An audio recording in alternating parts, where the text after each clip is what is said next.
Hello there, I'm Lady Loy, and you can find me on the Roller Coaster Show every Saturday, 7 till 9, and that's on Gold Standard Radio.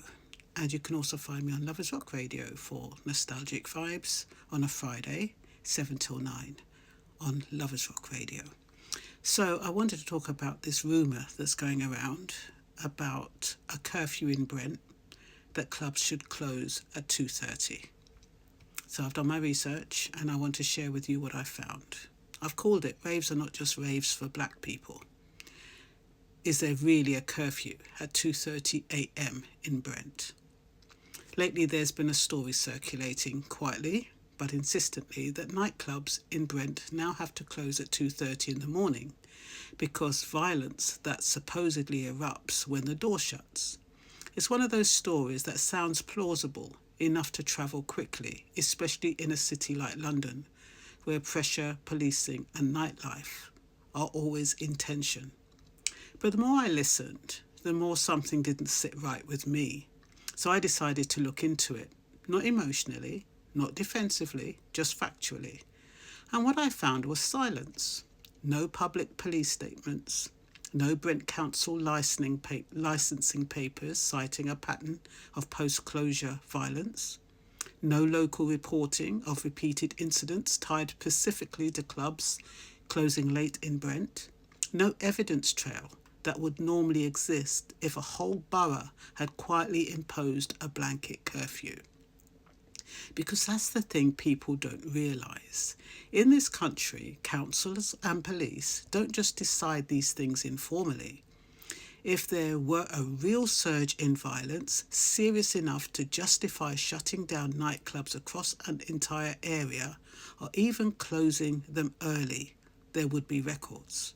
There would be hearings. There would be headlines, but there aren't.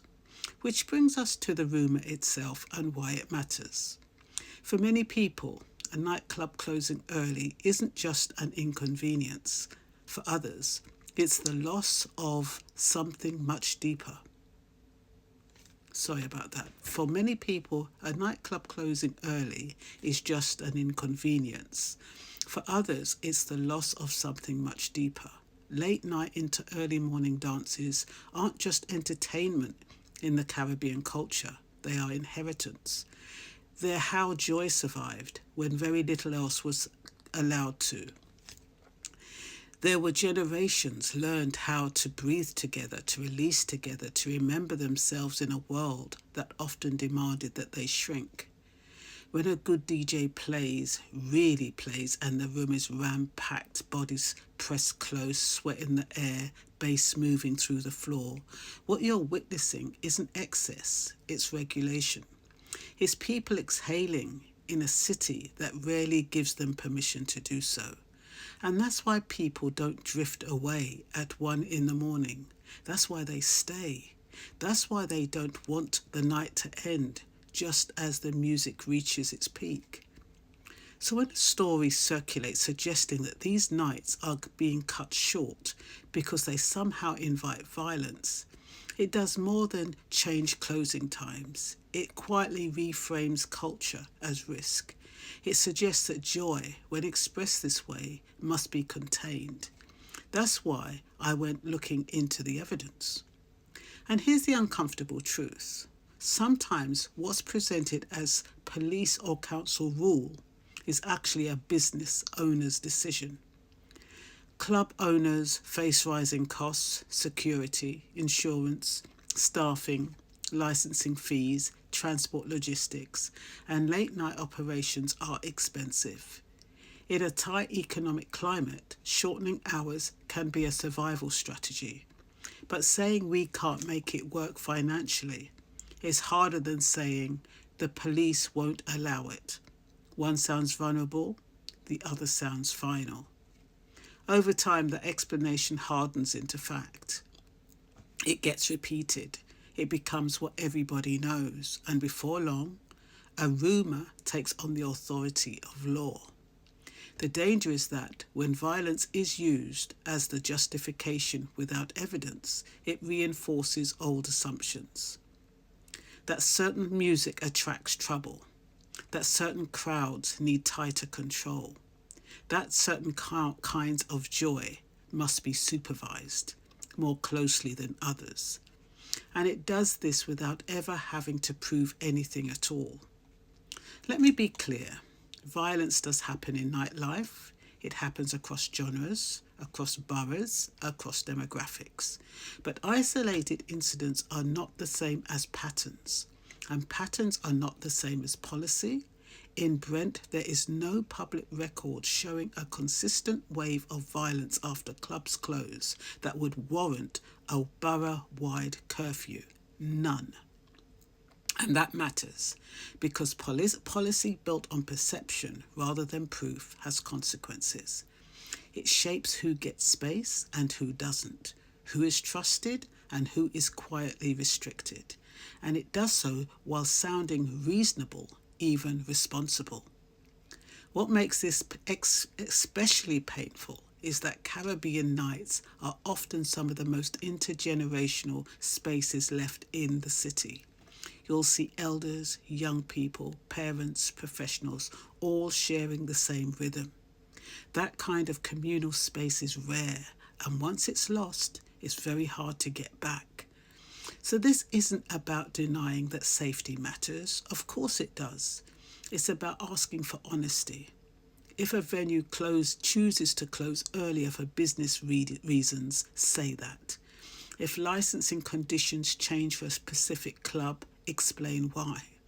But don't allow an unproven narrative of violence to stand in for evidence, because that narrative doesn't land neutrally. It lands on bodies that have already been over-policed, over-scrutinised and misunderstood. We owe ourselves better than rumours. We owe our culture better than implication. And we owe our communities the dignity of truth. So I would be asking club owners for proof that the police, Brent, have stipulated this curfew. And if they can't give you any proof, they need to compensate you if they want to close their club early. That's just my opinion. Not the opinion of Lovers Rock Radio, not the opinion of Gold Standard Radio, Lady Loy's opinion. Because when the music plays into the early hours and the crowds move as one, what you're seeing isn't disorder. It's people remembering themselves, and that's not something to be closed down quietly, without explanation. That's something worth protecting, honestly, transparently, and with all the facts in full view. Now, I just want to share with you quickly Brent Pacific licensing activity in a nutshell. I was not able to find any credible sources, news articles, council press releases, official statements showing that Brent Council and the police have imposed a new curfew that all venues must shut by 2:30. There's no official published policy that universally restricts London nightclubs to 2:30 a.m. reported in the last few months. Now, Recanto Kings in Willesden. These are individual licensing disputes where police and residents object to certain venues wanting to stay open late. So with Recanto Kings, which is a local bar in Willesden, that's Brent, they applied to extend an alcohol and entertainment hours to 2:30 on weekends. Metropolitan Police objected strongly, saying later hours would increase violence, antisocial behaviour and drug use, and argued against the extension beyond 2:30. This isn't a universal curfew, it's a specific instance where the police opposed longer hours at a particular venue. And then we have the temporary events notices. Some venues apply to run late nights via a temporary event notice. Police and councils can oppose them on the grounds of crime nuisance. Brent Council has dealt with these on a case-by-case basis rather than imposing blanket late-night restrictions. So I do hope this is useful for anybody who has been told that, especially over Christmas, they have to finish the event at 2:30 because of police and violence. You know it's not true, and you need them to be accountable and to tell you the truth, what's going on. And that's all I've got to say for now. If you can, check me out later. It's Friday night, and so I'm on Lovers Rock Radio. And if you miss it, check me out on Mixcloud. And that's all I've got to say for now. You take care now. Bye-bye.